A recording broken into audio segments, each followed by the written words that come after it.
এই দুজনকে গাড়ির ভিতর ঢোকা এবং থানায় নিয়ে চলো, সেখানে আমরা দেখাবো। এখন এদের সেই লকআপে ঢোকাও যেখানে আমার মা এবং বোনকে রেখেছিল। জি ম্যাডাম।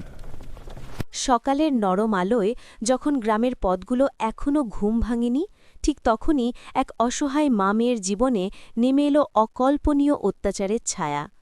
জেলার গর্বিত এএসপি বৈশালী সিংয়ের ছোট বোন রাধিকা সিং, যে কলেজের উজ্জ্বল ছাত্রী হয়েও মায়ের কষ্ট লাঘব করতে এসেছিল, আর তার মা কমলা দেবী দুজনে মিলে ট্র্যাক্টরে আখ বোঝাই করে চিনির কলের দিকে রওনা দিয়েছিলেন।